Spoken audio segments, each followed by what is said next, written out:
এক সেকেন্ডের মধ্যেই পাড়ি দিতে পারে ৬টি ফুটবল মাঠের দূরত্ব। বুলেটের তীব্রতা এতটাই যে পরাস্ত হয় বুলেট প্রুফ জ্যাকেট। নির্ভুলভাবেও ভেদ করে লক্ষ্য। সেমি অটোমেটিক AR-15 রাইফেলের বুলেটের আঘাতে ডোনাল্ড ট্রাম্পের কান ফুটো হয়ে গেলেও বহু প্রাণহানির জন্য দায়ী বন্দুকটি। ম্যাচ শুটিংয়ের জন্য হত্যাকারীরা বারবারই বেছে নিয়েছে মরণাস্ত্রটিকে। রাইফেলটিকে পরিণত করেছে যুক্তরাষ্ট্রের সবচেয়ে কুখ্যাত বন্দুক হিসেবে। শিয়া বাটার, অ্যালোভেরা ও ভিটামিন ই সমৃদ্ধ লিলি বিউটি সোপ। ট্রাম্পের উপর হত্যা চেষ্টা কিংবা লাস ভেগাস, ফ্লোরিডার মতো অসংখ্য ম্যাচ শুটিং, সব ঘটনাতেই মিলেছে AR-15 রাইফেলের নাম, যার আঘাতে প্রাণ গেছে শত শত মানুষের। তাই তো যুক্তরাষ্ট্রের সবচেয়ে কুখ্যাত অস্ত্র হিসেবে বারবারই উচ্চারিত হয়েছে সেমি অটোমেটেড এই রাইফেলের নাম।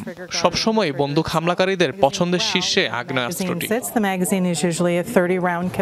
মডার্ন স্পোর্টিং রাইফেল খ্যাত বন্দুকটি মূলত তৈরি করা হয়েছিল শিকারের জন্য, যদিও সামরিক সহ এখন তা ব্যবহার করা হচ্ছে সব ক্ষেত্রেই।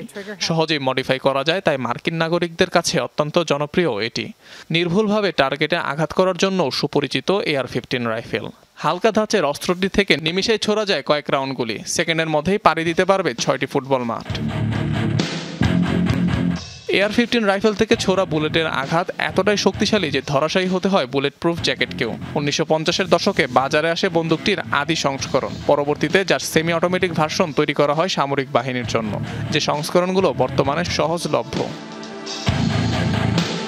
যুক্তরাষ্ট্রের প্রতি 20 জনের একজন নাগরিক বর্তমানে আর্মালাইট 15 অস্ত্রটি ব্যবহার করছেন। জরিপ অনুযায়ী দেশটির প্রায় 2.5 কোটি লোক এই অস্ত্রের অধিকারী। অনিক রহমান, যমুনা নিউজ।